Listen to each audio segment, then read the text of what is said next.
नमस्कार साथियों, मैं हूं राकेश। स्वागत करता हूं एक और नए वीडियो में। दोस्तों, आज हम डिस्कस करने वाले हैं बिहार के चुनाव के बारे में। मैं आप लोग को यहां पर तीन पार्टी का कंपैरिजन मैं आप लोग को दिखाने वाला हूं, ताकि आप इस चीज को डिसाइड कर पाएंगे कि आपके लिए सबसे अच्छा लीडर कौन हो सकता है, ताकि आप उस लीडर को वोट दे करके जिताएं और बिहार की विकास में अपना योगदान दें। तो सबसे पहले अगर आप हमारा हेडिंग देखेंगे तो यहां पर है तुलनात्मक मूल्यांकन चार्ट 2025 बिहार चुनाव। ओके, तो यहां पर जो है अगर आप देखेंगे तो मैंने यहां पर तीन पार्टी को नॉमिनेट किया है। पहले आरजेडी जो तेजस्वी यादव जी यहां पर लीड करते हैं, जेडीयू जो है जेडीयू पार्टी जो नीतीश कुमार जी लीड करते हैं, इसको चलाते हैं, और तीसरा है जनसुराज पार्टी जो प्रशांत किशोर जी के द्वारा बनाया गया है और ये लीड करते हैं। ओके, अगर हम यहां पर देखेंगे कि यहां पर तीनों को कंपेयर करके, तो आपको ये कंपेयर देखने के बाद आप डिसाइड कर पाएंगे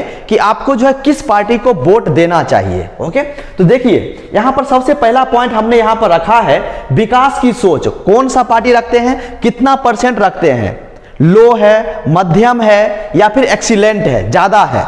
तो सबसे पहले अगर हम विकास की सोच के बारे में देखेंगे तो आरजेडी जो तेजस्वी यादव जी अभी चला रहे हैं इस पार्टी को, तो उनका जो बताया गया है कि इनका जो सोच है, विकास की सोच में जो अनुभव है वो मध्यम है, ज्यादा नहीं है। ओके, रोजगार पर ध्यान, पुरानी सोच है, रोजगार पर ध्यान देते हैं। जो सारे लीडर्स जो फोकस करते हैं वही चीज वो बार बार रिपीट करते हैं कि हम रोजगार देंगे, हम रोजगार देंगे। तो ये जो है रोजगार पर ध्यान, ये पुरानी सोच है उनकी।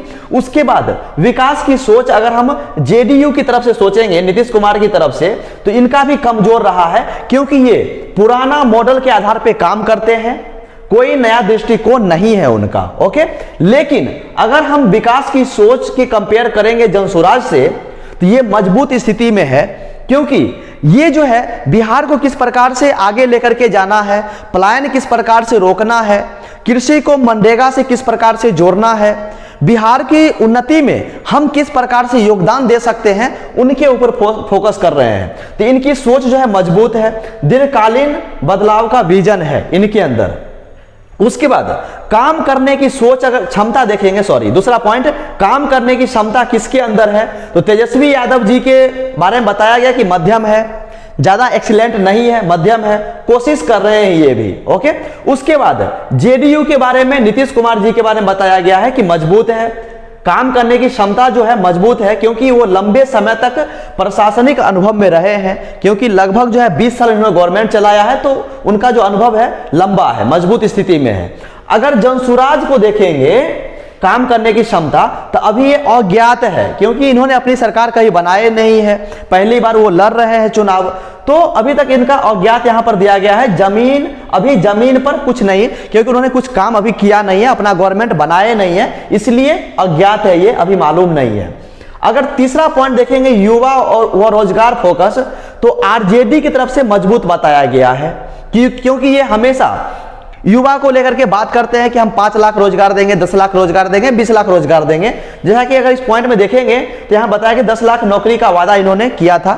अब दिए नहीं दिए मुझे नहीं मालूम है कितना दिए, वो तो गवर्नमेंट के पास लिस्ट होगा, लेकिन इस रिपोर्ट में बताया गया है कि युवा व रोजगार फोकस जो है आरजेडी का मजबूत है, और 10 लाख नौकरी का उन्होंने वादा किया। दिया नहीं दिया वो मालूम नहीं है। उसके बाद अगर युवा और रोजगार फोकस अगर जेडीयू की तरफ से, यानी नीतीश कुमार की तरफ से देखेंगे, तो बहुत ही ज्यादा कमजोर है, युवा वर्ग से दूरी रखते हैं ये, क्योंकि देखिए इन्होंने कभी युवा वर्ग के लिए काम किया ही नहीं। जब इलेक्शन का समय आएगा उस समय वैकेंसी निकालेंगे, उस समय रोजगार दे देंगे वोट लेने के लिए, उनका स्ट्रेटजी रहता है। जैसे ही इलेक्शन खत्म हो जाएगा फिर वो युवा को भूल जाते हैं। ज्यादा उन्होंने फोकस किया रोड के ऊपर, ज्यादा उन्होंने फोकस किया बिजली के ऊपर, तो वो दो चीज को उन्होंने सुधारा है, ऐसा बात नहीं सुधारा है, लेकिन उन्होंने रोजगार के लिए उन्होंने कुछ किया नहीं, युवा के लिए उन्होंने कुछ किया नहीं है, जिसकी वजह से अनएम्प्लॉयमेंट बहुत ज्यादा हो चुका है बिहार में।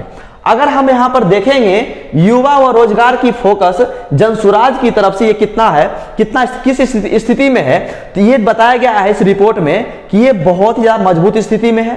वो हमेशा शिक्षा व स्किलिंग को प्राथमिकता देते हैं, शिक्षा को प्राथमिकता देते हैं, हमें बिहार को किस प्रकार से विकास में लाना है उसके ऊपर फोकस करते हैं, हमें जो युवा वर्ग है उन्हें हमें किस प्रकार से रोजगार में उसको इन्वॉल्व करना है उसके ऊपर बात करते हैं, और हमें छोटे छोटे बच्चे को किस प्रकार से उनको एजुकेशन में लाना है, उनके ऊपर बात करते हैं। तो इनका जो एक स्थिति जो है मजबूत है, शिक्षा व स्किलिंग को प्राथमिकता देते हैं। ओके, भ्रष्टाचार का रिकॉर्ड देखेंगे तो आरजेडी के पास तो है, क्योंकि पुराने शासनकाल की खराब छवि के कारण इनका जो रिकॉर्ड है बहुत ही कमजोर है।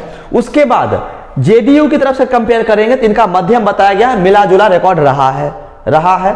लेकिन जनसुराज को पूरा साफ है, भ्रष्टाचार का रिकॉर्ड यहां पर साफ है, कुछ भी अभी तक नहीं लगा है, अब तक कोई आरोप नहीं है इनके ऊपर, क्योंकि अभी तक ये गवर्नमेंट नहीं बनाए हैं, तो जिसकी वजह से इनके ऊपर कोई भी अभी आरोप प्रत्यारोप कुछ भी अभी नहीं है। ओके, बिल्कुल साफ है, सुथरा, क्लियर है।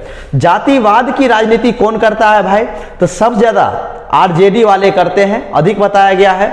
ये यादव और मुसलमान वोट बैंक को अपनाना चाहते हैं हमेशा।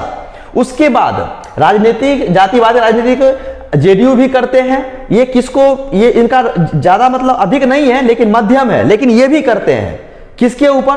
कुर्मी बेस के ऊपर और गठबंधन राजनीति के ऊपर, क्योंकि ये हमेशा से चाह रखते हैं कि हम अपना सीट जो है, कुर्सी जो है बरकरार बनाए रखें, चाहे हमें सरकार बदलनी पड़े, किसी से गठबंधन करना पड़े, लेकिन जैसा भी हो, परिस्थिति कुछ भी हो, लेकिन हमें गठबंधन करके भी, चाहे जैसा भी हो, हमें कुर्सी पर बैठना है। इनकी एक ये इनका माइंड रहा है। ओके, जातिवाद की राजनीति या फिर गठबंधन राजनीति करके ये अपना कुर्सी बचा कर रखते हैं। तो इनका रिकॉर्ड ज़्यादा अच्छा नहीं है, मध्यम बताया गया है। लेकिन जनसुराज के देखेंगे तो ये न्यूनतम है और जनहित आधारित राजनीति करते हैं। यहाँ पर इन्होंने अगर देखेंगे जातिवाद की राजनीति में तो ये बिल्कुल भी नहीं करते हैं, इनको जातिवाद से मतलब नहीं है। ये सिर्फ जनहित यानी लोगों के बारे में बात करते हैं, लोगों को हमें किस प्रकार से रोजगार देना है उसके बारे में बात करते हैं। तो इनका एक अलग ही सोच है, देखेंगे तो बिल्कुल सबसे अलग है। ये दोनों पार्टी से इनका सोच बिल्कुल अलग है। ओके, उसके बाद कानून व्यवस्था सबसे ज्यादा कमजोर जो रहा है वो आरजेडी में रहा है। पुराने शासनकाल में अराजकता बहुत ज्यादा हुआ करता था, जिसकी वजह से इनका नाम खराब हुआ है। अगर कानून व्यवस्था देखेंगे जेडीयू का तो बेहतर रहा है, शासन में सुधार में शासन में उन्होंने बहुत सुधार किया है, बेहतर रहा है। लेकिन कभी कभार इन्होंने भी गलत किया है। गलत क्या किया है? जब हमारे स्टूडेंट्स जब अपनी राइट्स के लिए या फिर कोई कारणवश अगर मान लीजिए कि अगर वो रोड पे उतरते हैं अपना राइट्स मांगने के लिए, तो कभी कभार उनके ऊपर जो है लाठी चार्ज कर दिया जाता है। तो इनका जो है मतलब इसमें बेहतर बताया गया है, लेकिन उतना भी बेहतर नहीं बोल सकते हैं एज ए बिहारी। उसके बाद देखेंगे कानून व्यवस्था जनसुराज में किस प्रकार से रहा, तो अभी तक ये परीक्षण नहीं हुआ है, क्योंकि इन्होंने भी अपना कभी सरकार बनाए नहीं है, गवर्नमेंट बनाए नहीं है, तो इनके बारे में कुछ परीक्षण नहीं हुआ है, तो यहाँ पर कोई पॉइंट नहीं दिया गया है। ओके, उसके बाद जनसंपर्क देखेंगे तो जो आरजेडी का है वो मध्यम रहा है, सोशल मीडिया वो रैलियां करते रहते हैं हमेशा। उसके बाद जनसंपर्क देखेंगे नीतीश जी का तो वो कमजोर रहा है, जनता से जुड़ाव बहुत कम रखे हैं इन्होंने, जिसकी वजह से उनकी जो जनसंपर्क है वो बहुत ज़्यादा कमजोर हो चुका है। लेकिन अगर आप देखेंगे जनसुराज का तो जनसंपर्क जो है बहुत ज़्यादा मजबूत स्थिति में है, क्योंकि पदयात्रा गांव से सीधा जुड़ाव रखते हैं, पदयात्रा करते हैं और गांव से सीधा जुड़ाव रखते हैं। देखिए इनको एक फायदा ये हो रहा है कि इन्होंने लगभग मोर देन 5,000 गाँव में जा करके इन्होंने वहाँ के पूरी प्रॉब्लम्स को उन्होंने समझा है, जीरो से समझा है कि एक्चुअल में गरीब लोगों की समस्याएं क्या है, गरीब लोग परेशान क्यों हैं, उनकी समस्याएं किस कारण से हो रही है, जिसकी वजह से इनका मजबूत स्थिति जो है बहुत ज़्यादा मजबूत स्थिति में है, जो पदयात्रा हमेशा गांव-गांव में घूम करके इन्होंने कर रहे हैं। ओके, जिसकी वजह से गांव से सीधा जुड़ाव उनको मिला है। उसका देखेंगे नेतृत्व की सोच, तो जो आरजेडी का है, नेतृत्व की सोच अगर देखेंगे तो आरजेडी का मध्यम रहा है, युवा है पर नवीनता की सोच की कमी है।